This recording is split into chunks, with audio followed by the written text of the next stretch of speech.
Final Fantasy is a series that I've been playing for quite some time, and over the decades that I've been playing this franchise, they've constantly evolved and changed and added new things and done different things.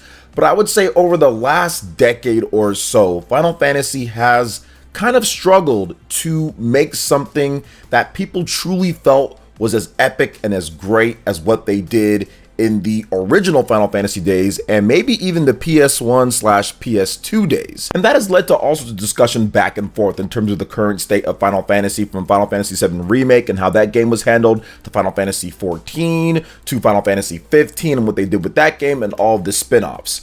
But now we finally have one of the people within Square Enix admitting what we all kind of knew with the modern end Final Fantasy.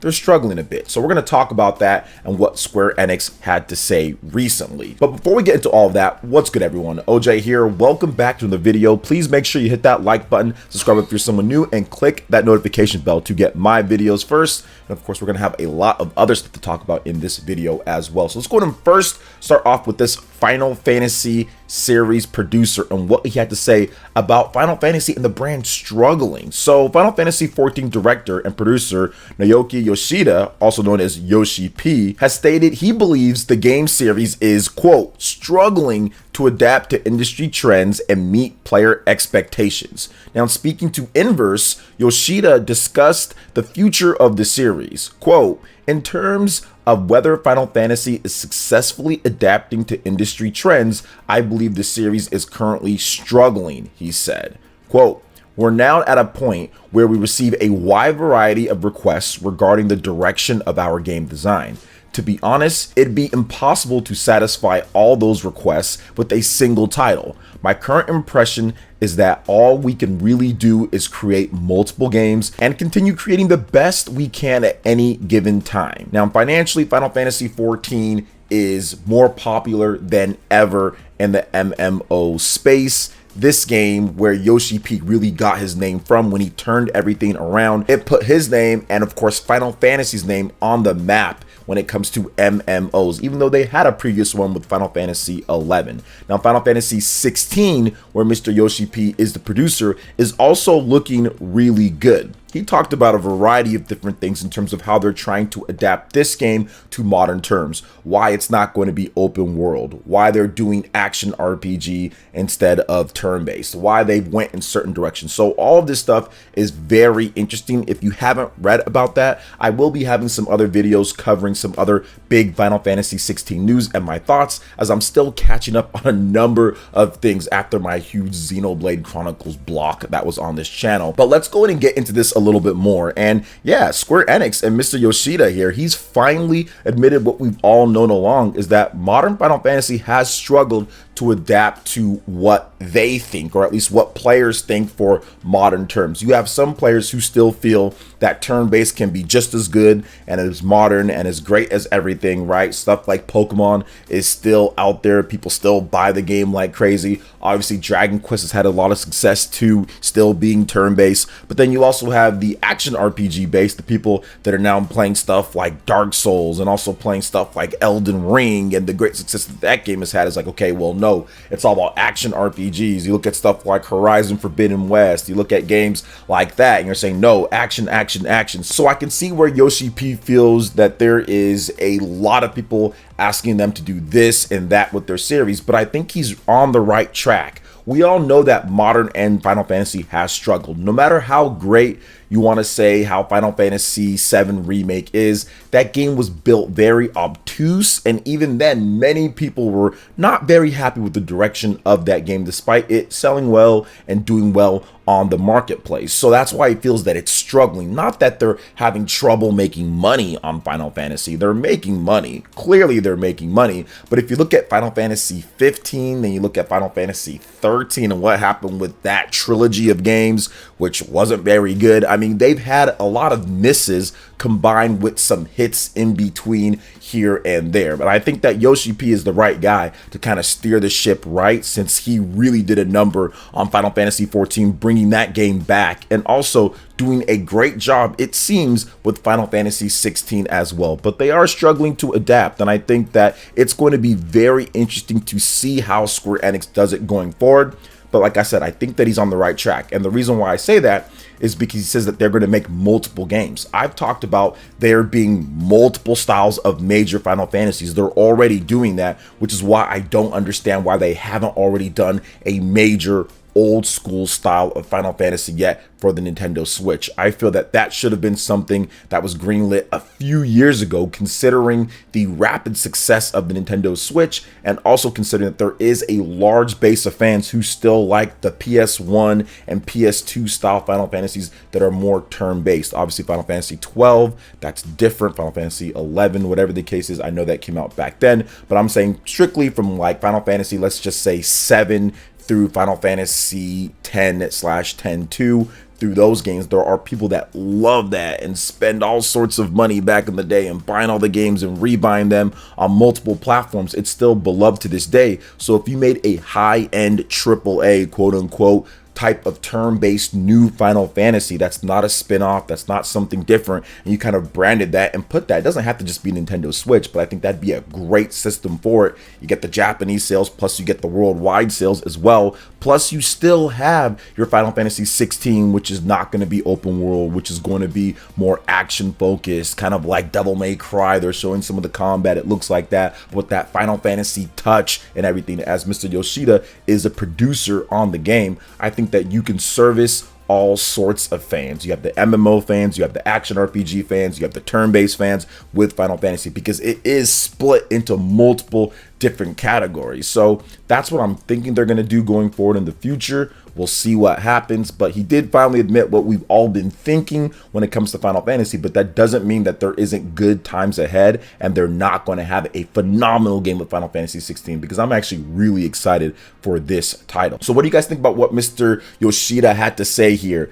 Let me know in the comment section below. All right, guys, moving on to the next topic here. It looks like we've got a bona fide hit on our hands, maybe even a sleeper title when it comes to the extended audience with Soul Hackers 2. We've got the first review scores for this game and it's looking absolutely incredible. Plus we have some new details about the game length as well. So in Famitsu, this is the first review score for Soul Hackers 2 and it scored an impressive 38 out of 40, almost perfect score, 2 points away when it comes down to it. So we got a few perfect scores, because how Famitsu does it is that they do 4 reviewers and they each give a numerical score from 1 to 10 and then they add them all up. So very interesting, 38 out of 40. And now we do know that the story is around 40 hours long. So crazy people like myself that like to do everything on the hardest difficulty with my SMT or Persona games, I'm probably gonna get about maybe 100 hours or something crazy. No, I don't know about that, but what I do know is that I'm excited to play the game. So the latest Atlas RPG, Soul Hackers 2, will be released next week worldwide, and the latest issue of the Famitsu has talked about the game. Now I do want to go over some of the bullet points from this review, because it did score 2 9s and 2 10s. So like I said, a couple perfect scores and a couple right underneath perfect. So this is very good. Here are some cliff notes from the reviews here. So the game is based on a standard turn-based battle system. We all know that, but the number of characters increases and the unique characteristics of the game become stronger. The exquisite storytelling and sophisticated UI make it easy to become immersed into the world, even if you haven't played the previous game. The game's structure, allowing you to glimpse into each character's past and learn more about them, makes it impossible to take your eyes off the game. Wiping out enemies with a Sabbath is a great feeling, becoming more powerful every time you hit a weak point. The battles are always exciting, which is a staple of the Atlas, SMT, Persona, Mega 10 type battle systems. They always feel good to really exploit that weakness and get another turn and get stronger. Now, the fun of building demon stacks makes you forget about the main storyline, so they've got some side quest stuff in there as well. The UI is not only stylish, but also conveys complicated information easily. Both science fiction and demonic themes are synthesized with the foundation of a fantasy RPG. The stylish presentation draws you into the story from the very beginning. The unique sci-fi elements in the story are not difficult to understand at all, and the scenario is also wonderfully entertaining, being able to easily comprehend it without getting caught up in technical terms. Now, the voice actors, Tomoyo Kurosawa, the voice of Ringo, are perfect. Now, it took around 40 hours to finish the game and 60 hours if I include the challenges. Now, in a comparison when it comes to Atlus big RPGs, here is the breakdown when it comes to Famitsu review scores. Persona 5 is the top with a 39 out of 40, then Soul Hackers 2 is right behind that with a 38 out of 40. Persona 5 Royal has a 37 out of 40. Shin Megami Tensei 5 has a 36 out of 40. Persona Q2 New Cinema Labyrinth has a 35 out of 40, and Tokyo Mirage and Sharp FE has a 34 out of 40. So it's looking really good. Soul Hackers 2 launching next week. PS4, PS5, Xbox Series, PC. Man, I am excited for this game. It is looking very good based off of these reviews here, and all the stuff that I figured that they're talking about here, I kind of saw in the gameplay and the trailers. So I'm just ready for the game here. I'm ready for it, and I will stack it up when it comes to how I feel that'll compare to Persona and compared to SMT and some of the other games that I've played from Atlus. Because, you know, one thing about Atlus, they're not perfect, which no company is, man, but when they bring out a banger, they bring out a banger when it comes to RPGs, and this one looks to be just that. But I'll have my impressions on gameplay and maybe even some streams or so of the game next week for you guys. But what are your thoughts when it comes to Soul Hackers 2 and this amazing first review that we got here from Famitsu? Let me know in the comment section below. All right, and moving on to the final topic here, guys, we've got an incredible looking new game, especially if you are a fan of the old school Paper Mario games. Paper Mario, The Thousand Year Door on the GameCube. This game, The Outbound Ghost, looks like it's a pretty much love letter to those style of games, and it's getting quite a bit of traction over on Twitter and also on various other websites. So let me read about this game as you guys are checking out this footage here. There is an interesting backstory to the person and to the people who are making this game. So he had this to say, or at least the Outbound Ghost Twitter account had this to say: 1 year ago, I quit my freelancing job and started developing the Outbound Ghost full-time with a small team. Now that it's coming out later this year on Nintendo Switch, Xbox, PlayStation, and Steam, help a fledgling studio out with their dream and give the game a wish list below. And they're showing off this game here. And once again, it's looking really good, especially as a Paper Mario fan. I love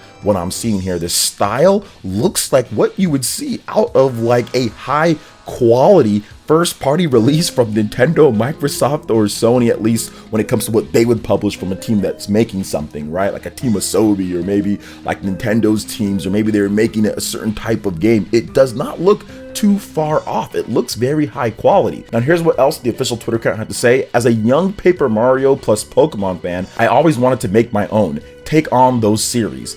15 years later, not only did I make a fusion of the two, it's also coming out this year on Nintendo Switch, Xbox, PlayStation, and Steam. Retweet and follow to make this dream a reality. So he's definitely getting some traction here. Like I talked about, people have linked me to this as well. Plus, there's some other stuff too. He's talked about the game quite a bit, and he says, did you know that Outbound Ghost has many challenge run options that you can use to spice up your playthrough? These don't even include the difficulty options. So it does have that randomizer element, or like that Hades type of element, to where you can do different things so everyone can have a different playthrough as well from the beginning, not including difficulty options too. So overall, this game is looking incredible. I wanted to talk about it quite a bit and give this young person a little bit of a boost with their game, just because so many people linked it to me on Twitter. And as a Paper Mario fan myself, an old school Paper Mario fan, I'm not in love with the newest Paper Mario games, but I do love the original Paper Mario and Paper Mario The Thousand Year Door. I think that this is a game that I'm definitely going to check out on the Nintendo Switch if the version is good on there, but if not, PS5. But looking good so far. What do you guys think about all the different topics here that we discussed, from Final Fantasy struggling to adapt to modern times, Soul Hackers 2, and this incredible looking Nintendo Switch RPG that's coming out, the Outbound Ghost, drawing inspiration from games like Pokemon and also Paper Mario? Let me know in the comment section below. All right, guys, that wraps it up for this video here. Thank you so much for watching. I do appreciate it. Please make sure you hit that like button, subscribe if you're someone new, click that notification bell. We will see you for the next video. Peace.